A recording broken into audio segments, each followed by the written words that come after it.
नमस्कार दोस्तों। आज की क्लास में हम लोग डीएलएड फर्स्ट सेमेस्टर मैथ के कुछ और भी क्वेश्चन को सॉल्व करेंगे। तो चलिए शुरू करते हैं और क्वेश्चन को सॉल्व करते हैं। जैसे यहाँ पहला क्वेश्चन है 3/4 का योज्य प्रतिलोम क्या होगा।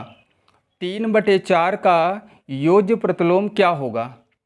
तो जो योज्य प्रतिलोम होता है ये किसी भी धनात्मक संख्या का योज्य प्रतिलोम ऋणात्मक संख्या होती है, और किसी भी ऋणात्मक संख्या का योज्य प्रतिलोम क्या होता है, धनात्मक संख्या होती है। तो जैसे यहाँ क्या कहा गया है 3/4, 3/4 का योज्य प्रतिलोम हमें निकालना है। तो 3/4 का योज्य प्रतिलोम क्या होगा। अभी क्या बताया गया कि किसी भी धनात्मक संख्या का योज्य प्रतिलोम ऋणात्मक संख्या होती है। तो 3/4 ये धनात्मक संख्या ही तो, ये धनात्मक ही तो है। 3/4 ये धनात्मक है, तो 3/4 का योज्य प्रतिलोम क्या हो जाएगा। 3/4 का योज्य प्रतिलोम हो जाएगा -3/4। कितना हो जाएगा, -3/4।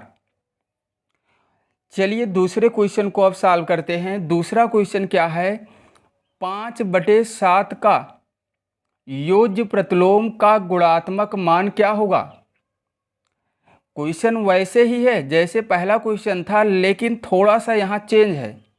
और चेंज कहाँ पे है, जैसे यहाँ 5/7 का योज्य प्रतिलोम का गुणात्मक मान।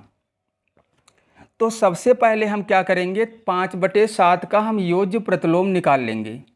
क्या करेंगे, 5/7 का योज्य प्रतिलोम, 5/7 का योज्य प्रतिलोम जो होगा ये होगा माइनस में 5/7 हो जाएगा। कितना हो जाएगा, माइनस में 5/7, क्योंकि 5/7 क्या है, धनात्मक है। तो 5/7 का योज्य प्रतिलोम क्या हो जाएगा, -5/7 हो जाएगा, ऋणात्मक हो जाएगा। तो 5/7 का योज्य प्रतिलोम तो हम निकाल लिए, लेकिन आगे ये कहा गया है का, मतलब ये इसका जो योज्य प्रतिलोम आया है -5/7, इसका हमें क्या करना है, गुणात्मक मान भी बताना है। या इसको हम कह सकते हैं गुणात्मक प्रतिलोम। क्या कह सकते हैं, यहाँ पे ये पूछा गया है गुणात्मक मान का मतलब ये हुआ कि गुणात्मक प्रतिलोम यहाँ पूछा गया है। क्या पूछा गया है, गुणात्मक प्रतिलोम। गुणात्मक प्रतिलोम ही पूछा गया है, प्रतिलोम क्या पूछा गया है, गुणात्मक मान का मतलब इस क्वेश्चन में यही है कि 5/7 का योज्य प्रतिलोम का गुणात्मक मान, यानी गुणात्मक प्रतिलोम यहाँ पूछा गया। ध्यान दीजिए, यहाँ गुणात्मक प्रतिलोम ही पूछा गया है। इसका मतलब 5/7 का योज्य प्रतिलोम कितना आ गया है, -5/7 आ गया है। और -5/7, ये 5 लिखा हुआ है, -5/7 का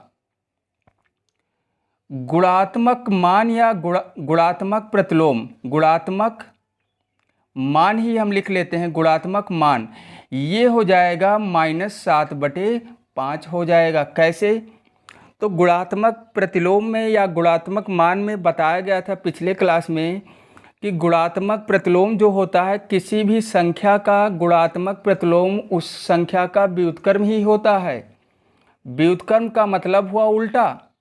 तो -5/7 का गुणात्मक मान यानी गुणात्मक प्रतिलोम कितना हो जाएगा, -7/5 हो जाएगा। इसी का हम उल्टा कर देंगे। तो क्वेश्चन में था 5/7 का योज्य प्रतिलोम का गुणात्मक मान क्या होगा। तो -5/7 का योज्य प्रतिलोम -5/7 आया, और उसका गुणात्मक मान मतलब -5/7 का गुणात्मक मान कितना हो गया, -7/5। चलिए क्वेश्चन नंबर 3 को भी अब सॉल्व करते हैं। तो क्वेश्चन नंबर 3 में ये कहा गया है 5897 में 8 का स्थानीय मान। तो यहाँ पे जो स्थानीय मान होगा 8 कहाँ पे है, सैकड़ा पे ही तो है, इकाई दहाई सैकड़ा। तो 8 गुणे में हम 100 ही तो लिखेंगे स्थानीय मान में, तो कितना आ जाएगा, 800 आ जाएगा। इसका मतलब 8 का स्थानीय मान 8 का स्थानीय मान कितना हो जाएगा, 800 हो जाएगा। लेकिन आगे और भी यहाँ पूछा गया है कि और जातीय मान लिखिए। तो स्थानीय मान में हमें ये लिखना था कि 8 जो है कहाँ पर स्थित है, मतलब कौन से स्थान पर है। तो 8 जो है कौन से स्थान पे है वही मान हमें लिखना था। तो 8 कहाँ पे था, इकाई दहाई सैकड़ा, मतलब ये 800 हो जाएगा। ये वाला क्वेश्चन हो गया। आगे कहा गया है जातीय मान लिखिए। तो जातीय मान में हमें क्या करना है, किसी भी संख्या का जातीय मान, किसी भी अंक का अगर हमें निकालना है तो उस संख्या में जो अंक है उसी को हम ले लेंगे। जैसे यहाँ पे 8 का क्या निकालना है, जातीय मान, तो 8 का जातीय मान 8 ही हो जाएगा। तो 8 का क्या निकालना है, जातीय मान, और 8 का जातीय मान क्या हो जाएगा, 8 हो जाएगा। चलिए चौथे क्वेश्चन को भी अब सॉल्व करते हैं। क्वेश्चन नंबर 4 क्या है, चौथे में कहा गया है क्वेश्चन नंबर, इसमें कहा गया है 4734 विभाज्य होगी और इसमें 4 ऑप्शन दिया गया है, 5 से, 4 से, 11 से, 3 से। तो हम कैसे पता करेंगे कि 5, 4, 11 और 3 से इनमें से किस संख्या से ये 4734 विभाज्य है। तो देखिए 5 से वही संख्याएं विभाज्य होती हैं जिसके अंत में 0 और 5 हो, जिसके इकाई के अंक पर 0 और 5 होता है, वही संख्याएं 5 से विभाज्य होती हैं। तो यहाँ पे 0 और 5 तो है नहीं, तो इसका मतलब ये वाला ऑप्शन नहीं होगा। और 4 से वही संख्याएं विभाज्य होती हैं, दूसरा ऑप्शन है 4 से। तो 4 से वही संख्याएं विभाज्य होती हैं जिन संख्याओं के इकाई और दहाई का जो अंक है वो 4 से विभाज्य हो जाए। तो जैसे यहाँ पे इकाई और दहाई पे 34 ही तो है, तो ये 34 4 से विभाज्य नहीं होगा। 4 8 32, 4 9 36, यानी 34 विभाज्य नहीं है। इसका मतलब ये वाला भी ऑप्शन नहीं होगा। अब देखिए 11 से, तो 11 से वही संख्याएं विभाज्य होती हैं जिन संख्याओं में सम संख्या और विषम संख्या के स्थान का जो अंक है उनके योग का अंतर अगर 11 से विभाज्य हो जाएगा तो वो पूरी की पूरी संख्या 11 से विभाज्य हो जाएगी। क्या कहा गया कि संख्या के विषम और सम संख्याओं के योग का अंतर अगर 11 से विभाज्य है, तो यहाँ पे विषम स्थान पे 4 और 3 है, तो कितना आ गया, 7 आ गया। सम स्थान पे 7 और 4 है, तो कितना आ गया, 11 आ गया। तो जब 11 में से अगर हम 7 को माइनस कर देंगे तो 4 ही तो आया। तो 4 जो है 11 से कहाँ विभाज्य है, इसका मतलब ये वाला भी ऑप्शन नहीं होगा। अब 3 से भी देख लेते हैं। 3 से वही संख्याएं विभाज्य होती हैं जिनके अंकों का योग 3 से विभाज्य हो जाए। 3 से वही संख्याएं विभाज्य होती हैं जिनके अंकों का योग 3 से विभाज्य हो जाए। तो जैसे यहाँ 4, इसको जोड़ेंगे, 4 7 4 11, 3 14 और 4 18, कितना आ गया, 18 आ गया। तो 18 3 से विभाज्य ही तो है, 3 6 18। इसका मतलब ये वाला ऑप्शन इसका सही होगा। चलिए क्वेश्चन नंबर 5 को भी सॉल्व करते हैं। 5वें क्वेश्चन में कहा गया है कि 29 की पूर्ववर्ती संख्या क्या होगी। तो पूर्ववर्ती संख्या का मतलब ये हुआ कि 29 से पहले कौन सी संख्या आ रही है। 29 से पहले कौन सी संख्या आएगी। पूर्व का मतलब पहले ही तो होता है। तो यहाँ पे यही पूछा गया है कि 29 की पूर्ववर्ती संख्या क्या होगी। तो 29 से पहले कौन सी संख्या आती है। तो 29 की जो पूर्ववर्ती है, 29 की पूर्ववर्ती संख्या जो है ये क्या हो जाएगी, 28 हो जाएगी। या हम इसको इस तरीके से भी समझ सकते हैं कि अगर पूर्ववर्ती संख्या पूछी गई है, किसी भी संख्या की पूर्ववर्ती संख्या अगर हमें निकालना है तो हमें क्या करना है, उसमें से एक माइनस कर देना है। चलिए 6 नंबर क्वेश्चन को भी देखते हैं। 6 नंबर में कहा गया है 99 की अनुवर्ती संख्या क्या होगी। पूर्ववर्ती में एक पहले मतलब पहले और अनुवर्ती का मतलब बाद में। तो 99 की अनुवर्ती संख्या यानी 99 के बाद कौन सी संख्या आएगी, 100 आएगी। तो हम क्या लिखेंगे, 99 की अनुवर्ती संख्या 100 हो जाएगी। तो अनुवर्ती संख्या में एक जोड़ते हैं और पूर्ववर्ती में एक घटाते हैं, इसको हमें ध्यान रखना है। क्वेश्चन नंबर 7 में कहा गया है दो संख्याओं का गुणनफल 900 है, यदि HCF 15 है तो LCM ज्ञात कीजिए।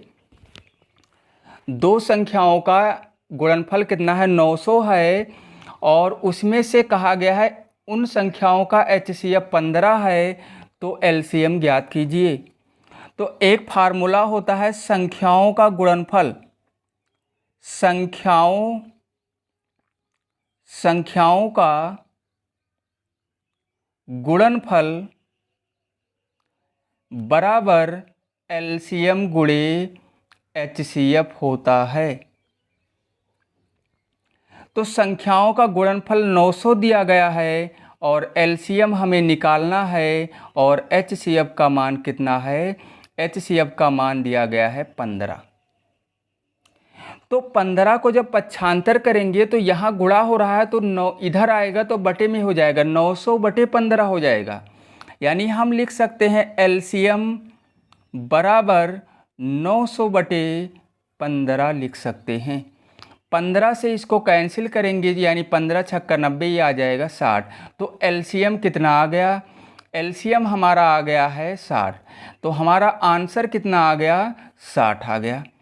तो इस अगर LCM और HCF से संबंधित क्वेश्चन को सॉल्व करना है तो हम क्या करेंगे, इस फार्मूले को याद रखेंगे।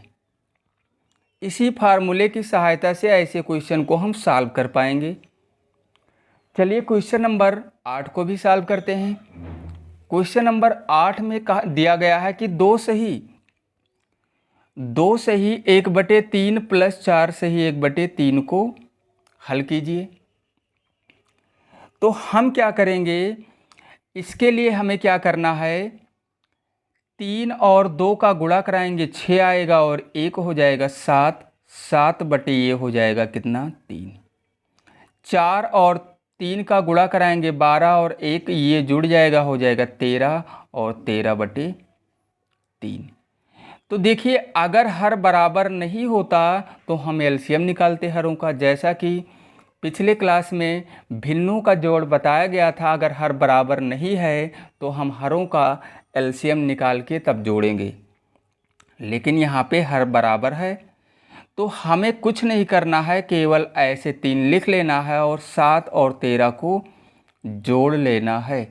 तो 13 और 7 ये हो जाएगा 20 और 20 बटे में आ जाएगा 3। अब अंश यहाँ पे क्या आ गया है, अंश जो है हर से अधिक आ गया है, इसका मतलब इसको हम मिश्र भिन्न में लिखेंगे। इस तरीके से हम लिखेंगे। कैसे लिखेंगे, 3 से अगर हम 20 में भाग करा देंगे तो ये 6 बार में 18 आएगा और 2 आ जाएगा शेषफल। तो जो शेषफल आया है इसको हमें अंश के रूप में लिखना है और ये सही मतलब 6 से ही 2/3 लिखा जाएगा। क्या लिखा जाएगा? 6 से ही 2/3 लिखा जाएगा और यही हो जाएगा इस क्वेश्चन का आंसर। चलिए अगले क्वेश्चन को भी अब सॉल्व करते हैं। क्वेश्चन नंबर 9, इसमें दिया गया है एक 75 अंक की परीक्षा में मीनाक्षी ने 60% अंक प्राप्त किए। मीनाक्षी ने कितने अंक प्राप्त किए? किसी परीक्षा में मीनाक्षी ने 75 अंक की वो परीक्षा थी और उसमें मीनाक्षी ने 60% अंक प्राप्त किए। तो मीनाक्षी ने कितने अंक प्राप्त किए, इसको हम कैसे सॉल्व करेंगे? इसको कैसे सॉल्व करेंगे? जैसे यहाँ पे 75 अंक की परीक्षा थी और मीनाक्षी ने कितने प्रतिशत अंक प्राप्त किए? 60%। तो इसका मतलब ये हुआ कि 75 का 60% ही तो हुआ। इसी को हमें सॉल्व करना है। 75 अंक की परीक्षा में मीनाक्षी ने इतने प्रतिशत यानी 60%, तो 75 का 60% ही तो निकालना है। तो इसको हम ऐसे ही लिखेंगे, 75 जहाँ पे का है वहाँ हम गुणा कर देंगे और 60% को बटे में हम क्या कर लेंगे? 100 कर लेंगे। 25 से ये 3 बार में कैंसिल हो गया और ये 4 बार में कैंसिल हो गया और 4 से 60 को कैंसिल कर दिया गया 15 बार में। तो कुल मिला के ऊपर जो बचा हुआ है 3 और गुणे में 15 ही तो बचा है। तो इसका मतलब ये हुआ कि मीनाक्षी ने कितने अंक प्राप्त किए? 75 अंक प्राप्त किए और यही हो जाएगा हमारा आंसर। मीनाक्षी ने कितने अंक प्राप्त किए? 75 अंक की परीक्षा में अगर वो 60% अंक प्राप्त कर रही है तो इसका मतलब मीनाक्षी जो है 75 अंक प्राप्त कर रही है। 75 अंक में कितना अंक? 45 अंक। 75 अंक की परीक्षा में मीनाक्षी ने कितने अंक प्राप्त किए? 45 अंक। चलिए क्वेश्चन नंबर 10 को भी सॉल्व करते हैं। इसमें कहा गया है 150 किलोग्राम का 25% कितना होगा? 150 केजी यानी किलोग्राम का 25% ही तो निकालना है हमें। तो हम क्या करेंगे? 150 यहाँ लिखेंगे, का मतलब गुणा यहाँ कर लेंगे और 25% का मतलब 25 बटे में 100 कर लेंगे। 25 बटे में 100 कर लेंगे और इसी को हम क्या करेंगे? सॉल्व करेंगे। अब देखिए यहाँ पे एक जीरो से एक जीरो कैंसिल कर दिया गया, 5 से ये 5 बार में और ये 10 कैंसिल हो गया 2 बार में। तो ऊपर कितना आ गया? ऊपर जो है 15 और गुणे में 5 यानी 15 पचे आ जाएगा 75 और बटे में आ जाएगा 2। तो इसको हम मिश्र भिन्न में भी लिख सकते हैं और दशमलव में भी कर सकते हैं, चेंज कर सकते हैं। तो दशमलव में चेंज करेंगे तो अगर हम 2 से 75 को भाग करा देंगे तो ये आ जाएगा कितना आ जाएगा? 37.5 आ जाएगा और ये हो जाएगा आंसर। और अगर इसको मिश्र भिन्न में चेंज करना है तो ये हो जाएगा 37 सही 1/2 हो जाएगा। ये दोनों आंसर इसका होगा। ये भी हो सकता है, ऑप्शन में इन तीनों में से कोई भी आंसर हो सकता है।